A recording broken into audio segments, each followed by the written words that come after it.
Баршаңызға сәлем, менің YouTube әлемім. Бүгін сіздерге қызым екеумізден өте дәмді ерекше әдіспен ұсынылатын керемет десерттің рецебін бөлісетін боламыз. Алдыңғы жолы кафеден дәл осылай ұсынған түрін біз удай ақшаға сатып алған болатынбыз. Былай қарасан, бұл венский вафлиді күнде үйде пісіріп жүрген едік.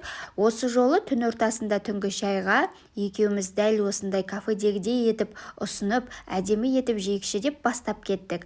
Алдымен 3 жұмыртқаға қантымызды салып, жақсылап миксерлеп аламыз. Көлемі 2 еселенгенше дейін.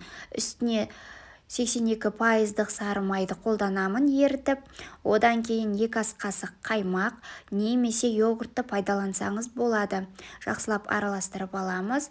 Енді 250 грамм ұнмен үстіне қопсытқышты салып, тағы да бір араластырамыз. Сол кезде бізде дәл осындай масса шығуы қажет.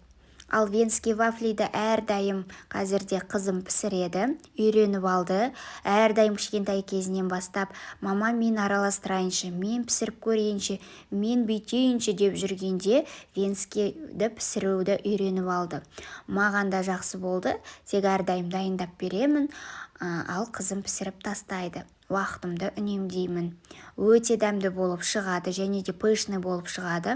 Алдыңғы жолы стористерге, инстаграмға салған кезде толық рецебін түсіріңізші және де сізде қалай пышный болып шығады деп сұрап жатады. Сол үшін бір толық рецебін түсірейін деп бір жағынан түсіріп кеттік. Оның үстіне әдемілетіп клубникаларымызды жуып, сүртіп, әдеметіп кесіп, шоколадымызды су моншасында ертіп алдым.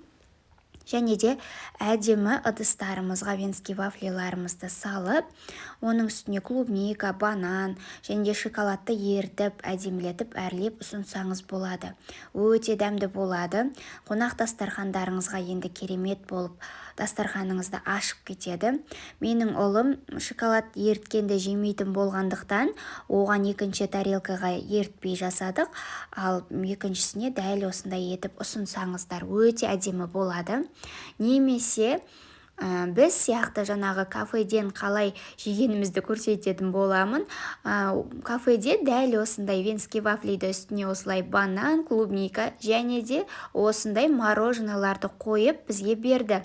Өте дәмді болады екен, қыздар. Міндетті түрде дәл осындай етіп жасап көріңіздерші, керемет болып шығады. Ал қыздар, рецептерім ұнап жатса, қазақ тілді каналды қолдап, лайк басып, комментарийға келесіде қандай рецептерді түсірейін жаза кетсеңіздер болады. Әрдайым күнделікті неше түрлі рецептермен, қызықты рецептермен бөлісемін.